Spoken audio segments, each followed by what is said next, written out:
अरे भाई पूरा 2 3 गो। अच्छा, और ऊपर वालों को लग रहा है कि नीचे कोई नहीं बैठा है, तो जरा ऊपर वाले होल्ड करें, हम नीचे वालों से बात करते हैं। 3 तक काउंट करते हैं, देखते हैं कि कंपटीशन में कौन जीत रहा है। 1 2 3 गो। अगर दोनों मिल जाए तो कैसा होगा? 1 2 3 गो।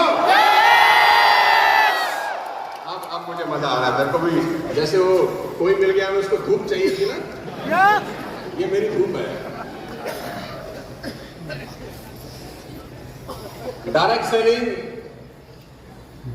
100% प्रोफेशनल लोगों का, डायरेक्ट सेलिंग 100% प्रोफेशनल लोगों का बिजनेस है। लेकिन दुख यह है, विडंबना यह है कि इसमें 99% चिंदी चोर आ जाते हैं। मैंने कहा था मुझे बुलाया है तो भुगतो, मैं तो सच्ची बोलूंगा। अच्छा, बाकी आने का पैसा तो मैंने ले ही लिया है। अरे मजाक कर रहा हूँ, कुछ पैसा वैसा नहीं दिया इन्होंने, बहुत दुख है मुझे अंदर से। डायरेक्ट सेलिंग 100% प्रोफेशनल है, लेकिन अफसोस कि 99% लोग इसमें अनप्रोफेशनल आ जाते हैं, उसको अपने तरीके से करते हैं, और जब फिर फेल हो जाते हैं तो फिर गाली कंपनी को देते हैं और इस इंडस्ट्री को देते हैं। बहुत सारी चीजें हैं कामयाब होने के लिए, बहुत सारे लोग कामयाब नहीं हुए डायरेक्ट सेलिंग में। अगर आप 25 साल का इतिहास उठा के देख लें तो परसेंटेज में भी लोग नहीं है, नंबर में लोग हैं। क्यों ऐसा है कि इतनी अच्छी इंडस्ट्री में भी लोग कामयाब नहीं हो पाते? क्योंकि लोगों को एक्चुअली में इसकी आत्मा के बारे में नहीं पता। लोगों को लगता है कि जोड़ने का बिजनेस है, लोगों को जोड़ दो, प्रोडक्ट बेच दो, वो काम करेगा, आपको पैसा आ जाएगा। आप गलत फहमी में मत रहिएगा। 25 साल के एक्सपीरियंस से आपको मैं 3 चीजें बता के जाता हूं आज, और अगर ये 3 चीजें आपने अपनी लाइफ में इंप्लीमेंट कर ली, मैं गारंटी के साथ कह सकता हूं आने वाले 5-7 साल के अंदर आप यहां से बोल रहे होंगे और शायद हम आपके लिए वहां से ताली बजा रहे होंगे। 100% गारंटी के साथ कह सकता हूं। सबसे पहला आपको सीखना होगा डायरेक्ट सेलिंग में आगे बढ़ने के लिए लोगों के साथ कनेक्ट बनाना। ये गुण, ये क्वालिटी आपको डेवलप करनी पड़ेगी। मैं एग्जांपल से पूछता हूं, जल्दी समझ में आएगा। पूरे देश में आपको कोई लड़का, कोई लड़की ऐसा कभी नहीं मिलेंगे जो अपनी मां से नफरत करते होंगे, हाँ या ना? इस पूरे देश में चाहे लड़का कितना ही खराब हो, लड़की कितनी ही खराब हो, ना पढ़ती हो, बेरोजगार हो, किस भी लेवल पे हो, मां से नफरत कोई नहीं करता। एवरीबडी लव देयर मदर, हाँ या ना? बट इस हिंदुस्तान में आपको बहुत लोग ऐसे मिलेंगे जो बाप से नफरत करते होंगे। You will find people who hate their father, हाँ या ना? विडंबना यह है कि दोनों ने ही पैदा किया है, माँ और बाप का बराबर कंट्रीब्यूशन है किसी बर्थ के लिए। लेकिन माँ से नफरत करने वाला आपको पूरे देश में ढूंढे नहीं मिलेगा। पिता से नफरत करने वाले लोग आपको मिल जाएंगे। और नफरत करने वाले लोगों की इंतहा यह है कि कुछ बच्चों को तो ऐसा लगता है कि आदमी हमारे घर में कर क्या रहा है, मेरी माँ अकेली बहुत थी मुझे पालने के लिए, ये एक्स्ट्रा है, इससे तो ना ही होता तो ठीक था। मैं पिताओं का अपमान नहीं कर रहा, मैं खुद 2 बेटियों का बाप हूं, मैं कुछ समझाने की कोशिश कर रहा हूं, लेके जाता हूं उसी पॉइंट पे। तो कभी गौर करिए और सोचिए कि ऐसा क्यों होता है कि पिता से नफरत करने वाले लोग मिल जाते हैं, मां से नफरत करने वाला कोई नहीं मिलता। उसका सीधा सा जवाब देता हूं, लंबी कहानी को छोटा बनाकर। मां बच्चों के साथ हमेशा कनेक्ट बना के रखती है और बाप बच्चों को हमेशा करेक्ट करता रहता है, बस इतना ही फर्क है। Mother connect, father correct. इतना सिंपल सा डिफरेंस अगर किसी को समझ में आ जाए तो वो डायरेक्ट सेलिंग में मीलों आगे निकल सकता है अपने हमसफर से जो उसके साथ काम कर रहे हैं। डायरेक्ट सेलर की सबसे बड़ी प्रॉब्लम यह है कि वो पिता की तरह डांटता ज्यादा है, मां की तरह मोहब्बत कम करता है। जैसे आप अपलाइन बनते हैं, 10, 20, 50 लोगों का नेटवर्क बनना शुरू होता है, आप देखिए आप में मां के गुण खत्म हो जाते हैं, बाप के गुण आना शुरू हो जाते हैं। और तो बाप गलत नहीं है, बाप ठीक ही होता है। वो अपने घर में अगर बच्चे को डांट रहा है तो गलत नहीं कर रहा है, लेकिन तरीका जो वो अपनाता है वो तरीका गलत है।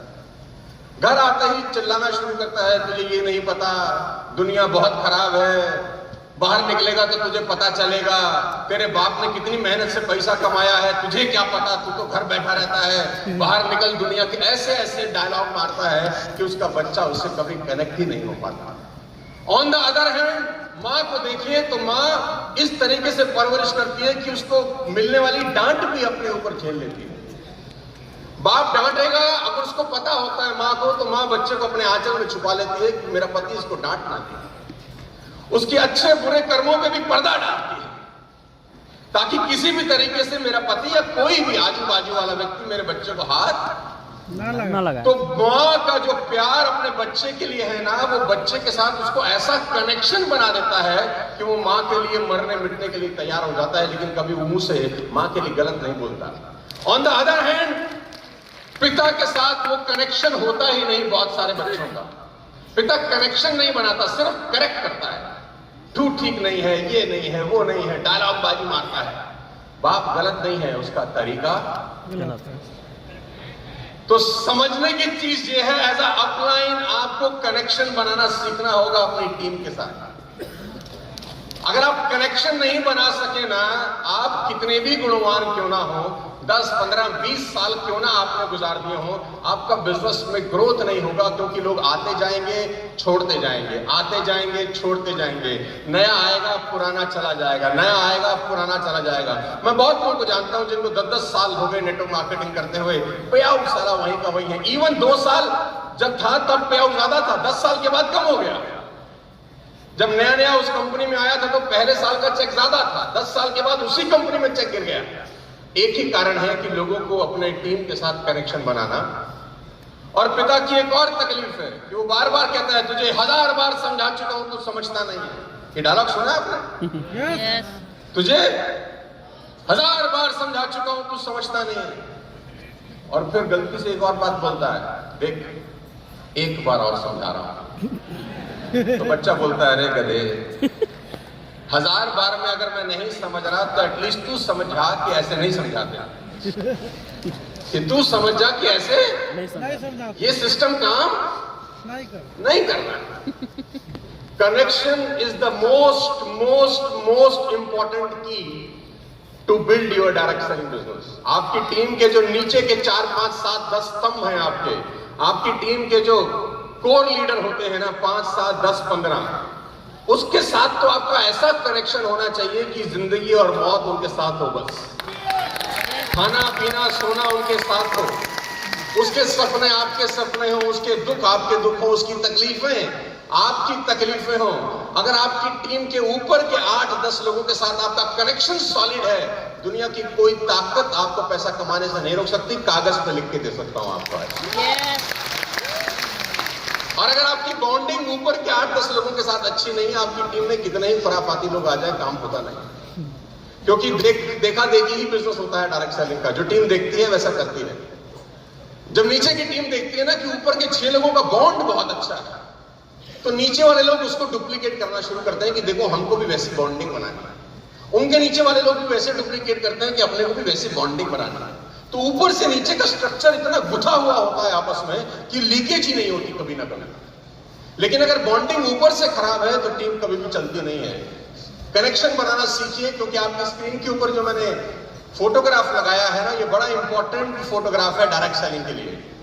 मान लें कि आपका घर थर्मल पावर हाउस से कोई 1000 किलोमीटर दूर है जहां बिजली बनती है। 1000 किलोमीटर दूर आपका घर है जहां बिजली बनती है वहां से।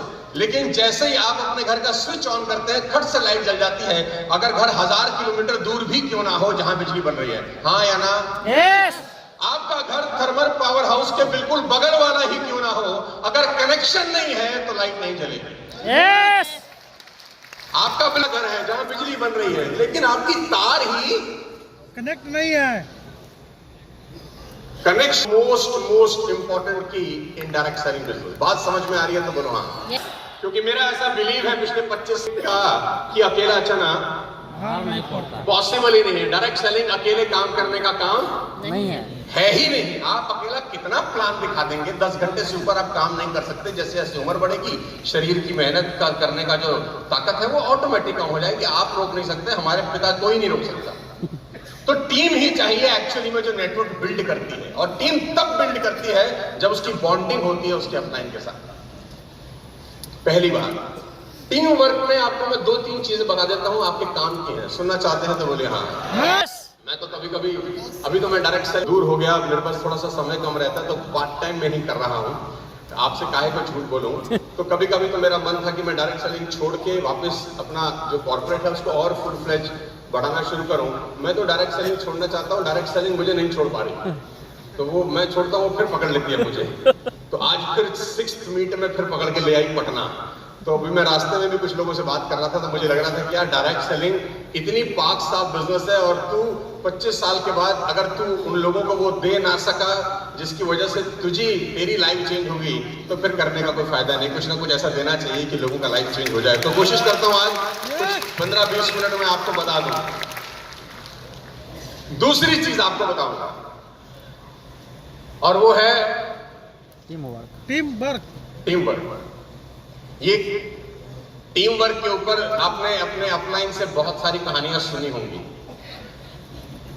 और आजकल ऐसा कोई ज्ञान है नहीं जो मैं आपको दे नहीं सकता, या जो ललित जी आपको नहीं दे सकते, या सुरेंद्र जी नहीं दे सकते, जो गूगल पे अवेलेबल ना हो। दुनिया का हर ज्ञान गूगल पे अवेलेबल है। एक एंटर मारेंगे, मैं एक कहानी सुनाऊंगा, गूगल 50 कहानियां सुना देगा। लेकिन सीखने समझने वाली बात सबसे इंपॉर्टेंट है, जो मैं आपको अब बताने वाला हूं। टीम की इंपॉर्टेंस है कि नहीं? कम ऑन, तो है कि नहीं? लेकिन टीम के साथ रिश्ते बहुत इंपॉर्टेंट रोल प्ले करते हैं। छोटे से उदाहरण से आपको समझाऊंगा। आपकी स्क्रीन के ऊपर एक छोटा सा उदाहरण देता हूं। ये बात है कोई 2005 की। मैं जब आ रहा था फ्लाइट में, तो मैंने सोचा, सुरेंद्र जी ने बोला मुझे कल कि सोनू सर आप अपना पीपीटी भेज दें। तो मैंने कहा मैंने तो बनाया कुछ नहीं है, तो मैं फ्लाइट में जो 1 घंटा मिलेगा उसमें कुछ ना कुछ जमा घटा कर लूंगा अपने एक्सपीरियंस के हिसाब से। तो मैं जब फ्लाइट में बैठा मॉर्निंग में, तो फ्लाइट का टाइम मेरा सबसे बेस्ट होता है इस्तेमाल करने का, क्योंकि मोबाइल चलता नहीं, डिस्ट्रैक्शन होती नहीं।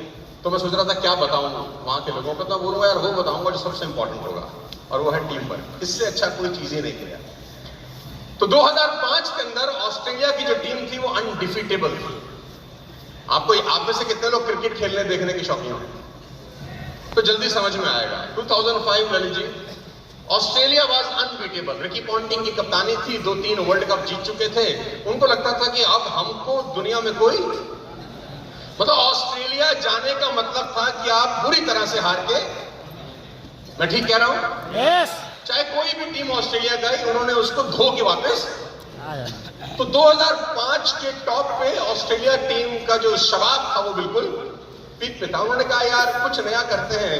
इंडिया आती है हरा के भेज देते हैं, पाकिस्तान आती है हरा के भेज देते हैं, ऑस्ट्रेलिया और न्यूजीलैंड आती है हरा के भेज देते हैं। तो ऑस्ट्रेलिया की टीम ने खुराफात की। क्या खुराफात की? उन्होंने आईसीसी को एक लेटर लिखा। आईसीसी को ये बोला कि हम अब कंट्री से लड़के हार चुके हैं, इनको क्या हराएं, बच्चे हैं हमारे आगे, तुम एक काम करो वर्ल्ड 11 बनाओ। वर्ल्ड 11 दुनिया के जो दिग्गज खिलाड़ी हैं उन सबको इकट्ठा करके एक टीम तैयार करो। यानी वेस्ट इंडीज से कुछ उठाओ, इंडिया से उठाओ, पाकिस्तान से उठाओ, श्रीलंका से उठाओ, तो ऐसे करके एक कंबाइंड टीम बनाओ। हम उससे लड़ेंगे तब मजा आएगा, ये बच्चों को हराने का मन करता नहीं है। अब अहंकार देखो कहां पहुंच गया कि हम देश से नहीं लड़ेंगे, अब दुनिया से लड़ेंगे। ओके, आईसीसी के पास लेटर गया, तो आईसीसी को लगा यार बड़ा इंटरेस्टिंग है, इसका टीआरपी बड़ा अच्छा जाएगा, उनको तो धंधा करना था। तो उन्होंने कहा ठीक है, लेट्स डू इट। तो आईसीसी ने क्या किया दोस्तों, आईसीसी ने एक कमेटी बनाई। एक कदम लेके चलो। तो आईसीसी ने एक कमेटी बनाई वर्ल्ड 11 की, जिसमें सुनील गावस्कर भारत से थे, अर्थटन इंग्लैंड से थे, रिचर्ड हेडली न्यूजीलैंड से थे, Clive Lloyd West Indies, Jonty Rhodes South Africa, de Silva Sri Lanka से। ये वो 6 लोग थे जो उस वक्त लेजेंड थे, आज भी लेजेंड है।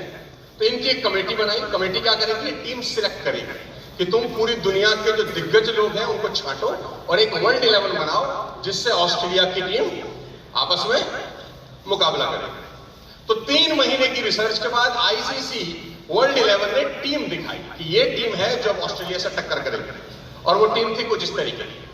आईसीसी वर्ल्ड 11 वनडे का स्क्वाड अलग था और टेस्ट क्रिकेट का स्क्वाड अलग था। अब ध्यान से देखना टीम, और टीम में क्या क्या धुरंधर है। अफरीदी, ये वनडे की टीम है, Shahid Afridi, Shoaib Akhtar, Flintoff, Gibbs, Kallis, Lara, Muralitharan, Pietersen, Pollock, Sangakkara, Sehwag, Tendulkar, Vettori, एक ही टीम में। टेस्ट मैच की टीम और खतरनाक, Boucher, Dravid, Flintoff, Harmison, Kallis, Lara, Muralitharan, Pollock, Sehwag, Smith, Lara और तेंदुलकर एक ही मैच। आईपीएल तो बाद में शुरू हुआ, 2005 की बात कर रहा हूं।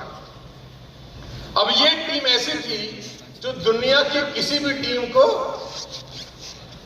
मतलब मसल सकती थी यार। हरा देना तो बहुत अंडररेटेड वर्ड है, मसल सकती थी। तो ऑस्ट्रेलिया तैयार थी वर्ल्ड 11 से टक्कर लेने के लिए, क्योंकि ऑस्ट्रेलिया का अहंकार पूरे शबाब पे था। उन्होंने कहा क्या देश देश वर्ल्ड 11 से लड़ेंगे।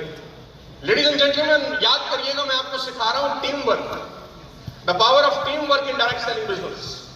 अकेले आप कुछ नहीं कर सकते, कितने काबिल हो, कितना अच्छा बोलते हो, कितना होल्डिंग हो आपका सोशल मीडिया पे, you are zero without your team. Team ही है जो पार लगाएगी। भगवान राम अकेले कर नहीं सकते थे, बानर भालू चाहिए ही थे उनको। तो टीम तो सबको चाहिए ना यार, कोई आदमी अकेला काम नहीं कर सकता है, सबको टीम का जरूरत है। Ladies and gentleman, 3 one day 1 test match का ऐलान हुआ। आईसीसी ने ऐलान किया कि 3 वनडे खेले जाएंगे, 1 टेस्ट मैच। और टेस्ट मैच 5 दिन का होता है, लेकिन ये टेस्ट मैच 6 दिन चलेगा, क्योंकि बड़ा टूर्नामेंट है और सारे इतने दिग्गज लोग खेल रहे हैं, तो 5 दिन में मजा नहीं आएगा, थोड़ा सा बड़ा होना चाहिए। 6 दिन, ओके ठीक। 3 वनडे 1 टेस्ट मैच। ऑस्ट्रेलिया का अहंकार पूरे शबाब पे वर्ल्ड 11 लड़ाई करने को तैयार है। पहला मैच खेला गया। लेडीज एंड जेंटलमैन, मैं आपको कहानी जल्दी बताता हूं और उसका स्कोर पे ले जाना चाहता हूं। पहला स्कोर, एक एंटर मार देगा मेरे दोस्त तो पहला स्कोर दिख जाएगा। फर्स्ट ओडीआई, ऑस्ट्रेलिया ने 255 बनाए, ICC world 11 162, Australia won by 93 run. Australia ने वर्ल्ड 11 को, वर्ल्ड 11 पूरे 50 ओवर भी खेल, वो वर्ल्ड 11 जिसमें दुनिया की दिग्गज तोपें दहाड़ रही थी, वो वर्ल्ड 11 जिसके नाम से दुनिया कांप जाती थी, ऑस्ट्रेलिया जैसी एक कंट्री ने उसको बुरी तरह से हरा दिया। तो लोगों का लगा अभी शुरुआत है, अभी थोड़ा सा सेटिंग होने में दिक्कत हो रही है। दूसरे मैच में तो वर्ल्ड 11 दिल्ली ऑस्ट्रेलिया को दूसरा मैच हुआ लेडीज एंड जेंटलमैन, और दूसरे मैच का स्कोर आपकी स्क्रीन के ऊपर। Australia 328 for 4, ICC world 11 273, Australia won by 55 run. Australia फिर से दूसरा मैच जीत गई। वर्ल्ड 11 पूरे 50 ओवर भी नहीं खेल सके, नो प्रॉब्लम। तीसरा प्रतिष्ठा का सवाल था कि अब करो या मरो, बहुत बेइज्जती होगी इस वक्त, तो ऑस्ट्रेलिया को ऐसे हराओ ताकि दोनों मैच का बदला लिया जा सके। तीसरे मैच का स्कोर आपकी स्क्रीन के ऊपर है। Ladies and gentlemen, Australia won by 156 runs. And you will be surprised कि तीनों ही मैच में आईसीसी वर्ल्ड 11 की टीम 50 ओवर नहीं खेल सकी। हर मैच में 50 ओवर से टीम पहले ही सिमटती जा रही थी। वो टीम जिसमें दिग्गज खिलाड़ी खेल रहे थे, वो टीम जिसके एक एक खिलाड़ी पूरी पूरी टीमों पर भारी पड़ते थे। अगर सचिन तेंदुलकर अकेले पूरी टीम पर भारी थे, ब्रायन लारा अकेले पूरी टीम पर भारी थे, शोएब अख्तर अकेले पूरी टीम पर भारी थे। एक एक दिग्गज, एक एक मोती ऐसा था जिसकी कोई कीमत ही नहीं थी। लेकिन जब सबको इकट्ठा किया गया तो हालत खराब हुई। तीनों के तीनों मैच ऑस्ट्रेलिया जीत गया, नो प्रॉब्लम। चौथा टेस्ट मैच बचा था, इनको लगा कि अब बदला लेंगे, नो प्रॉब्लम। चौथे टेस्ट मैच का स्कोर आपकी स्क्रीन के ऊपर है। Australia won by 201 run ladies and gentleman. Australia ने बनाए 345, 199, ICC world 11 199 and 144 only. Australia ने वर्ल्ड 11 को धोया नहीं, उनको औकात बता दी। अब ये कहानी सुनाने के पीछे मैं आपको क्या बताना चाहता हूं वो बता रहा हूं, आप उसको सुनना ध्यान से मेरी बात। डायरेक्ट सेलिंग में हर आदमी कामयाब होना चाहता है, लेकिन 99.9% लोग कामयाब नहीं होते। और जो लोग कामयाब नहीं होते उसमें 90% टैलेंटेड लोग हैं जो कामयाब नहीं होते। दुख इस बात का है, इस बात का दुख नहीं है कि नालायक थे और स्पीड फेल हो गए, इस बात का दुख है कि लायक थे और कुछ नहीं कर सके। कारण सुन बता रहा हूं आपको, आपकी स्क्रीन के ऊपर। रिकी पॉन्टिंग ने वर्ल्ड 11 को हराया बहुत बुरी तरह से। लेसन दे रहा हूं आपको, घर लेके जाइए। ये एक लेसन आपकी सारी डायरेक्ट सेलिंग की जो नॉलेज है ना उसके बराबर होगा मेरे दोस्त। आपने आज तक डायरेक्ट सेलिंग में जो सीखा है, this one lesson is equal to all the learnings. आपकी स्क्रीन के ऊपर पलटो। Definition of a winning team. Winning is not about having a talented team. It's about aligning ordinary team. Talented लोग आपकी टीम में हो उससे आप मैच जीतोगे, कभी नहीं होता। आपकी टीम में ऑर्डिनरी लोग होने चाहिए, लेकिन वो अलाइन होने चाहिए, आपस में गुथे हुए होने चाहिए, उनका रिलेशनशिप एक दूसरे के साथ जबरदस्त होना चाहिए, उनकी फीलिंग एक दूसरे के साथ जबरदस्त होनी चाहिए।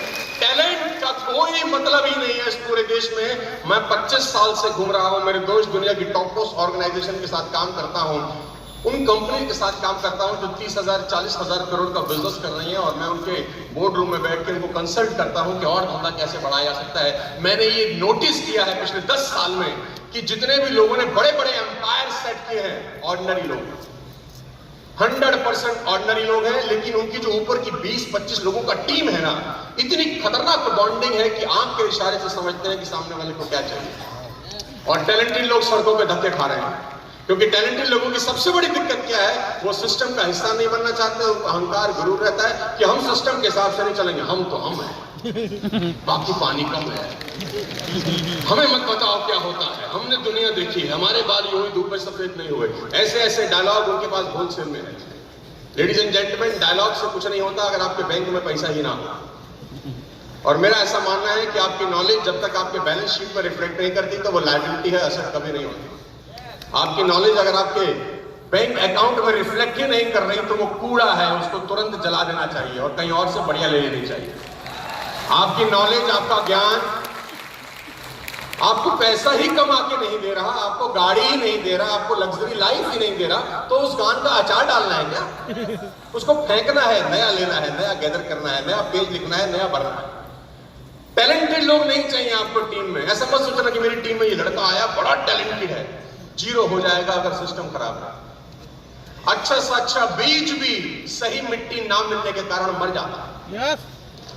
अच्छे से अच्छा बीज भी सही मिट्टी सही वातावरण ना दो, मर जाएगा। ऑर्डिनरी बीज को सही मिट्टी दो, सही वातावरण दो, वो फल देगा, 200% फल देगा। तो डायरेक्ट सेलिंग का जो सबसे गूढ़ मतलब है वो है टीम। टीम के साथ आपका बॉन्डिंग, और टीम में टैलेंटेड लोगों को ढूंढने की कोशिश मत करना, ऑर्डिनरी लोगों को ढूंढना, उनको अलाइन करने की कोशिश करना। और जिस दिन आपको ये गुण आ गया, ये बहुत लंबा टॉपिक है, कैसे होगा ये लंबा प्रोसेस है, 8-10 घंटा मैं इसके ऊपर बात कर सकता हूं और वो गलतियां बता सकता हूं आप लोगों को जो अक्सर लोग होलसेल में करते हैं, लेकिन मेरे पास टाइम अभी नहीं है। कभी फिर मौका लगा तो शायद इस विषय में डीप में घुसूंगा और आपको बताऊंगा। दूसरा लेसन इसी कहानी के अंदर आपको देता हूं। It's not about potential, it's more about alignment. Potential से, अगर पोटेंशियल से पैसे आते होते ना, मैं गारंटी के साथ कह रहा हूं मैं यहां खड़ा ही नहीं होता। पोटेंशियल से पैसे नहीं आते मेरे दोस्त, इस बात को अपने दिमाग से निकाल दो कि दुनिया में वो लोग कमाते हैं पैसा जिनके पास पोटेंशियल है। नहीं नहीं, दुनिया में वो लोग पैसा कमाते हैं जो सिस्टम के साथ अलाइन होते हैं। जो सिस्टम के साथ अलाइन नहीं है वो पैसा कमाएगा ही नहीं। Third most important line, most important role is of a captain. सबसे बड़ा रोल है उस अपलाइन का, जो कैप्टन है, जो शिप को चला रहा है, जो जहाज का पायलट है, who can transform an ordinary looking team to become undefeatable। जब 2007 के अंदर धोनी वर्ल्ड कप लेकर आए तो धोनी की टीम बहुत ऑर्डिनरी थी, किसी ने सोचा भी नहीं था कि वर्ल्ड कप जीत जाएगा। ऑर्डिनरी टीम को अनडिफीटेबल बनाने का काम करना पड़ता है किसको? तो कैप्टन के कंधे पे बहुत सारी जिम्मेदारी होती है यार, बहुत रिस्पॉन्सिबिलिटीज होती है, बहुत उत्तरदायित्व होते हैं, उसको बहुत सारी चीजें सीखनी होती है, करनी होती है। लेडीज एंड जेंटलमैन, एक कदम और आगे ले चलता हूं। Don't become hero, become a role model for your team. इस बात को अच्छे से याद रखना कि जैसे जैसे लोगों को पैसा आता है डायरेक्ट सेलिंग में, उनका पतन शुरू हो जाता है इनडायरेक्टली। सुरेंद्र जी मेरी बात के इत्तेफाक रखेंगे, बड़े बड़े तुर्रम खां वो लोग जो कभी 10-10, 20-20 लाख रुपए महीना कमाते थे, आज वो नौकरी कर रहे हैं। 20-20 लाख रुपए महीना कमाने के बाद वो नौकरी में चले गए। 20-20 लाख रुपए महीना का, और जिनकी कभी तूती बोलती थी, जिनके नाम मैं बड़े गर्व से लेता था, आज उनका भूत भविष्य वर्तमान सब मिट चुका है। बिकॉज जब पैसा आता है ना तो उसको हैंडल करना इस दुनिया का सबसे मुश्किल काम है। और मैं फिर कहता हूं, पैसा तो हैंडल फिर भी हो जाता है, इज्जत हैंडल करना और सारा मुश्किल काम है। इज्जत हैंडल नहीं होती। और डायरेक्ट सेलिंग की तो कहानी यही है कि जैसे ही आप अपलाइन बने, 10-20 हजार का चेक आया, कुछ नीचे ग्रुप में लोग जुड़ने शुरू हो गए, तो वो आपको ऐसा बिहेव कराते हैं, फील कराते हैं कि भारत में आपका जन्म नहीं हुआ, आपने अवतार लिया है। और आपको भी ऐसा लगने लगता है कुछ दिनों के बाद कि हम बायोलॉजिकल नहीं आए, भगवान ने हमें इसी काम करने के लिए चुना है। और आपके नीचे के कुछ लोग आपको ऐसा एहसास कराते हैं, अरे सर आप तो गजब ही हैं, आप जब बोलते हैं तो क्या ही बोलते हैं। वो ये समझ नहीं पा रहा कि तुझे चिंदू ये चढ़ा रहा है, ये तुझसे प्लान दिलवाना चाह रहा है ताकि ये चुपचाप बैठ सके और मौज ले।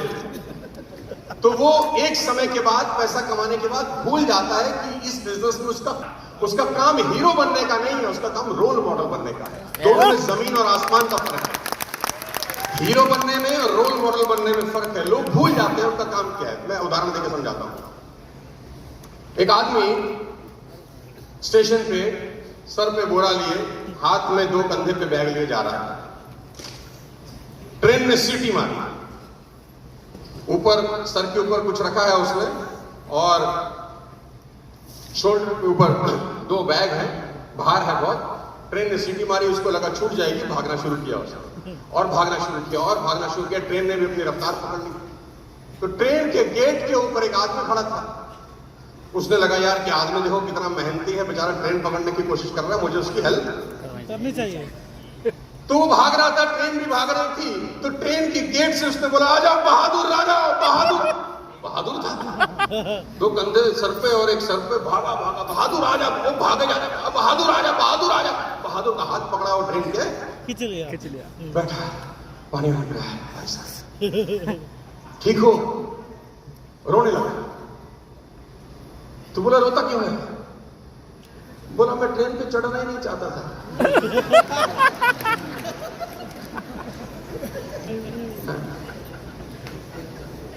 और जोर से रोने लगा। बोला अब क्या हुआ?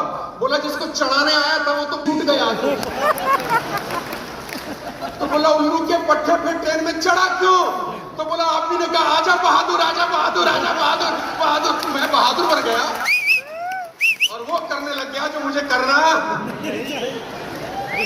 एमएलएम में बहुत सारे बहादुर बन जाते हैं जो ट्रेन पे चढ़ जाते हैं, जो उनको चढ़ना। डिटेल में समझाने को मत बोलना, इतने में तुम समझ गए होगे। वो कहते हैं ना कि लोहे को सिर्फ उसका जंग खुद ही खराब करता है, कोई नहीं करता। मैं एमएलएम में 25 साल में बहुत लोगों को मिला हूँ, जानता हूँ, और मैं कभी कभी उनको देखता हूँ तो मुझे लगता है कि काश इसने ये 2 चीजें नहीं की होती तो आज ये दुनिया को रूल कर रहा होता। काश ये नहीं करता ऐसा तो ये दुनिया को रूल कर रहा होता। डायरेक्ट सेलिंग ऑर्डिनरी लोगों का ही बिजनेस है भैया। यहाँ कोई टैलेंटेड लोग नहीं चाहिए। टैलेंट में सब IAS IPS हो जाते हैं। डायरेक्ट सेलिंग उन लोगों का, हमारे ऐसे लल्लू लोगों का काम है जिनके पास कोई काम नहीं था और डायरेक्ट सेलिंग में आ गए और अपनी किस्मत आजमाने बैठ गए। ऑर्डिनरी लोग अलाइन हो जाएं तो क्या कमाल हो सकता है। एक छोटा सा उदाहरण देखिए, इस टॉपिक को क्लोज कर रहा हूं। छोटा सा उदाहरण, मैं अभी गुजरात में था कोई 5 दिन पहले, वहां भी मैंने एग्जांपल दिया, आपको दोबारा देता हूं। अलाइनमेंट का सबसे बड़ा एग्जांपल क्या है वत्सा? अलाइनमेंट का सबसे बड़ा एग्जांपल यह है कि 2 लोग गुजरात से दिल्ली आए 15 साल पहले। गुजरात से दिल्ली आए 2 लोग आए दिल्ली 15 साल पहले।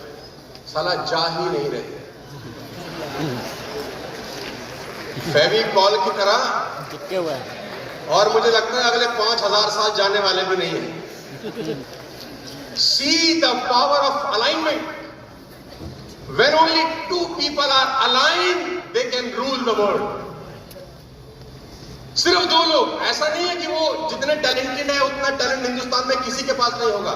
Let me make you clear, उनसे ज्यादा टैलेंटेड लोग उनके नीचे उनको नमस्ते करते होंगे। लेडीज एंड जेंटलमैन, टैलेंट का कोई लेना देना नहीं है, अलाइनमेंट इंपॉर्टेंट है।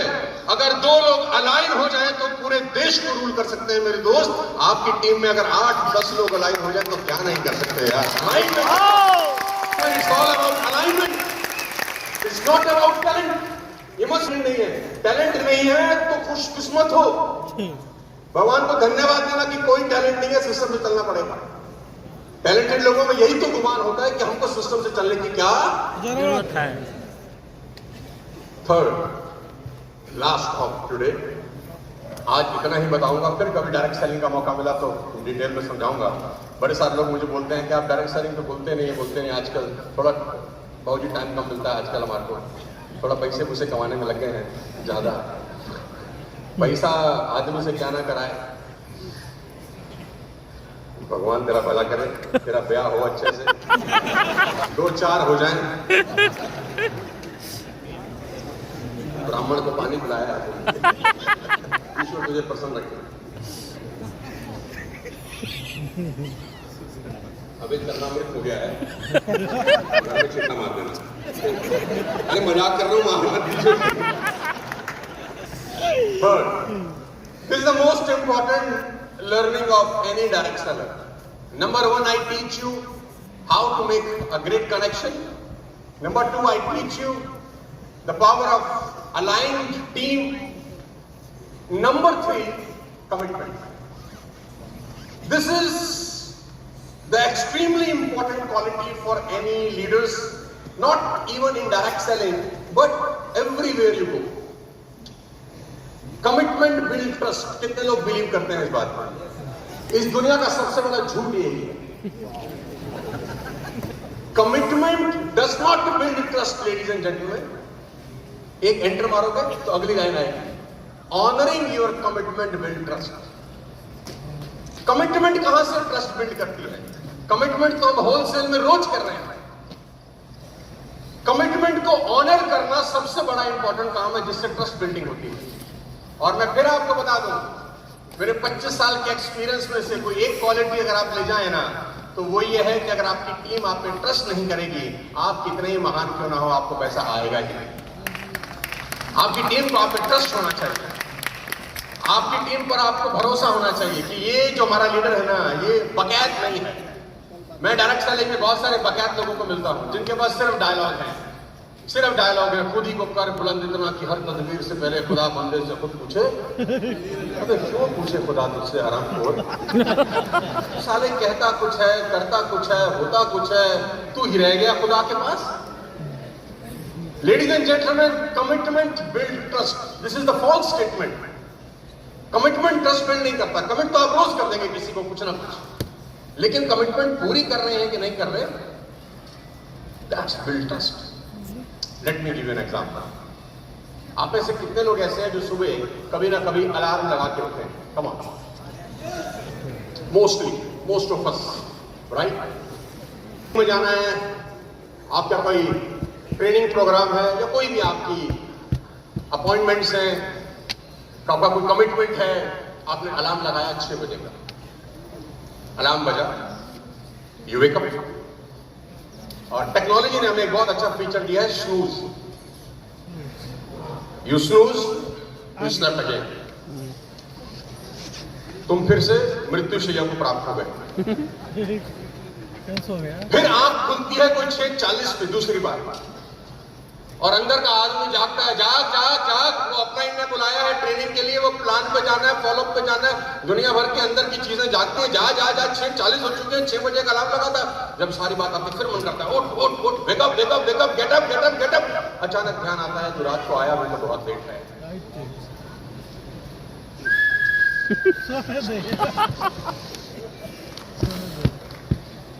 नींद खुली 8:15 पे, अब तीसरी बार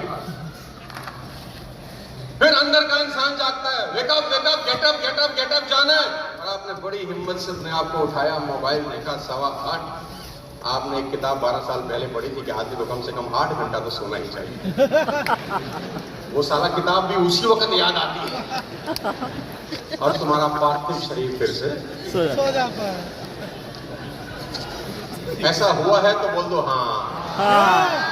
और दुख यह है कि कितनी खुशी से इजहार कर रहे हो।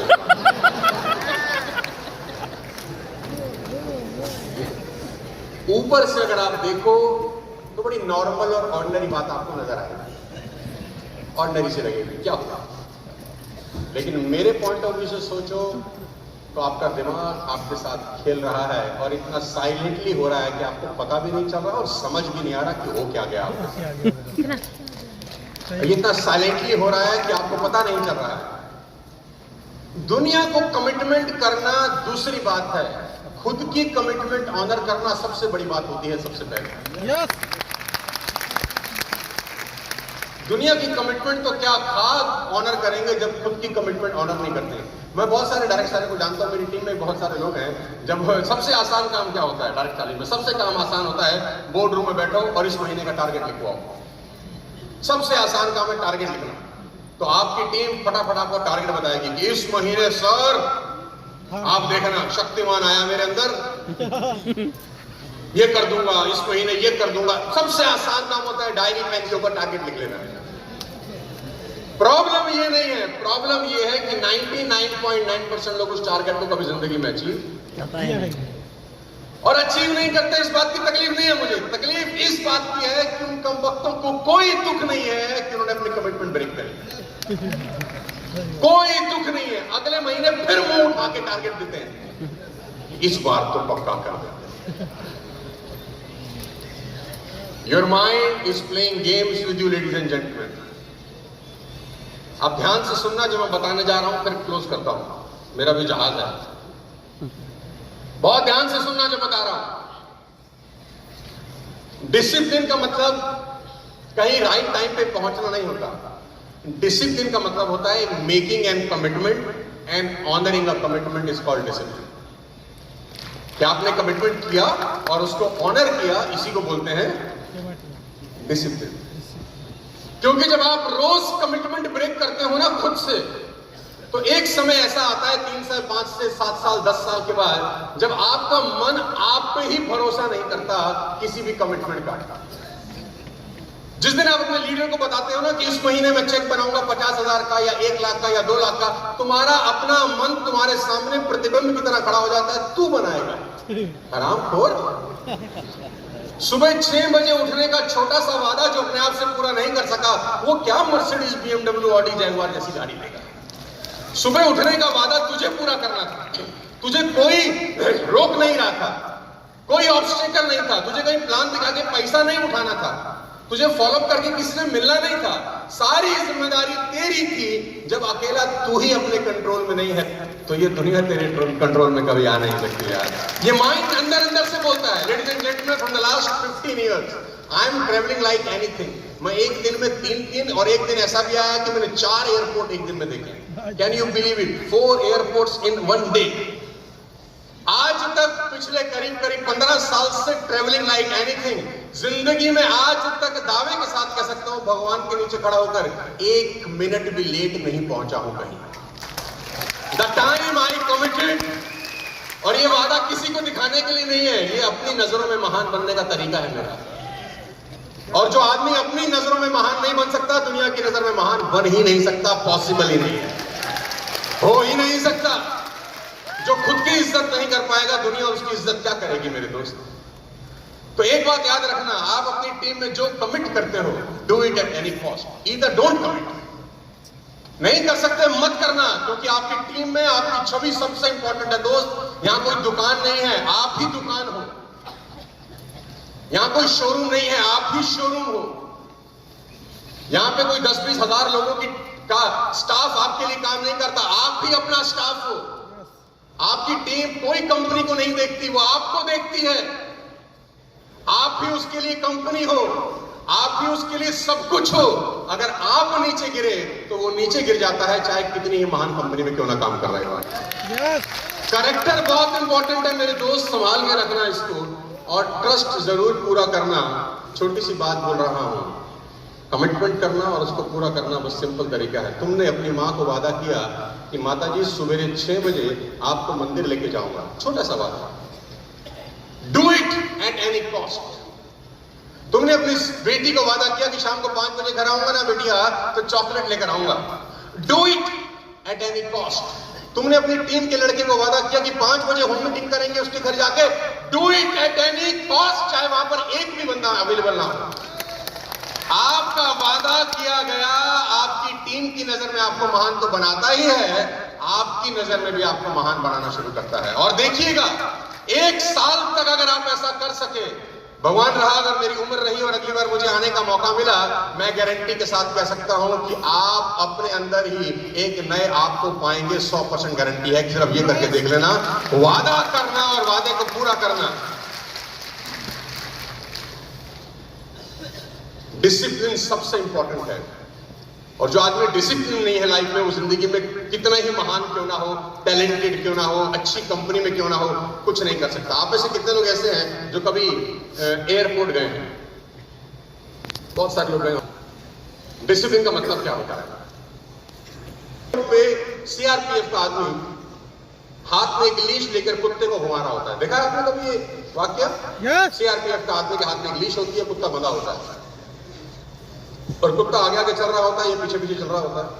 और वो कुत्ता इतना शानदार डिसिप्लिन है, उसको इतना जबरदस्त ट्रेंड किया गया है कि अगर रस्सी छोड़ भी दे, रस्सी हटा भी दे, तो भी कुत्ता बकायदा डिसिप्लिन के साथ उसके संग संग चलेगा। हेलो, देखा होगा कभी कभी बिना रस्सी के भी उसके साथ चल रहा होता है, हाँ या ना?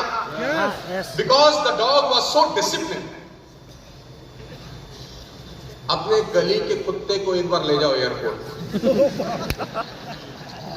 उसकी रस्सी छोड़ के देखो, वो आपको दिन में नतारे दिखा दे तो मेरा नाम बदल दे, वो आपको बताएगा डिसिप्लिन किसको बोलते हैं। लेडीज एंड जेंटलमैन, फ्रीडम में और डिसिप्लिन में बहुत फर्क होता है। फ्रीडम का मतलब ये नहीं है कि आप डिसिप्लिन का मिसयूज करेंगे।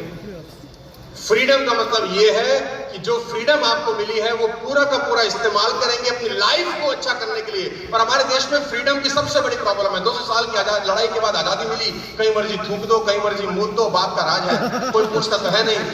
फ्रीडम के नाम पे जितनी बदमाशी हम लोगों ने करी है उतनी दुनिया में किसी ने नहीं करी। डिसिप्लिन इंपॉर्टेंट है दोस्त। ट्रेन में बैठे होगे, आप लोग याद होगा कि ट्रेन पटरी पे डिसिप्लिन है, पटरी पे धड़क रही है, गड़गड़ गड़गड़ गड़गड़ गड़गड़ जा रही है, मस्त। और आपने ट्रेन में देखा होगा बड़ा फैमिली एटमॉस्फेयर हो जाता है लॉन्ग जर्नी के अंदर। लोग अंताक्षरी खेल रहे होते हैं, लोग खाना खा रहे होते हैं, एक दूसरे के साथ खाना शेयर कर रहे होते हैं, हाँ या ना? नंबर एक्सचेंज हो जाते हैं। ललित जी सिखाते हैं कि क्या कहते हैं प्रोस्पेक्टिंग कैसे करें ऐसी जगह पे, ठीक? तो बहुत अच्छा सा फैमिली का एटमॉस्फेयर है, सब मजा आ रहा था, पिकनिक का माहौल है। रीजन मजा क्यों आ रहा है अंदर? क्योंकि ट्रेन पटरी पे डिसिप्लिन है। अंदर के लोग मजा इसीलिए ले रहे हैं क्योंकि पटरी पे ट्रेन डिसिप्लिन पे। अब ट्रेन को लगा बहुत हो गया discipline, let's enjoy some freedom, और वो पटरी छोड़ी, खेत में उतर गई। अब खेलो अंताक्षरी, खाओ पराठे, तुम्हारा पराठा होने वाला है। फ्रीडम का मतलब ये नहीं है जो बहुत सारे लोग सोचते हैं।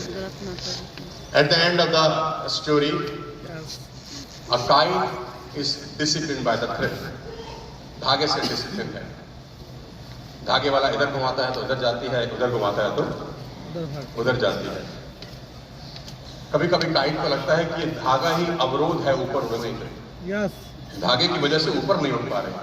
उसने बोला काट दिया, जा जहां उड़ना है उड़ जा। नो नो नो, अभी फ्रीडम तो है, but it is not a kite any more guys, it is just a piece of paper. कागज का टुकड़ा है, थोड़ी देर में लहरा लोगों के कहीं ना कहीं किसी के पैरों में ही गिरा होगा। उसकी मजा तभी तक था जब वो धागे से डिसिप्लिन थी। लेडीज एंड जेंटलमैन, धागे से डिसिप्लिन है तो दुनिया मजा ले रही है। The time discipline goes, life has no value. मेरे 20-25 साल के करियर में मैं इसीलिए ये सब बातें आपको बता पा रहा हूं मेरे दोस्त, क्योंकि कुछ चीजें जिंदगी में आपको कभी नहीं करनी चाहिए, बस इसका याद रखिएगा। जिसमें सबसे बड़ा है एथिक्स, और जिसमें सबसे बड़ी चीज है कि गलत मत करना। क्योंकि मेरा ये मानना है, और मैं इस बात को भुक्तभोगी हूं, मैंने बहुत जगह देखा है कि कर्मफल भोगना पड़ता है, घूम घाम के चीज वापस लौटती है और बहुत बुरी तरह से हिट करती है। आप जिस इंडस्ट्री में हैं, डायरेक्ट सेलिंग इंडस्ट्री में, बड़े सारे लोग बड़ी उम्मीद से आते हैं आपके पास, ऐसा अपलाइन कि ये हमारी जिंदगी बदल देगा।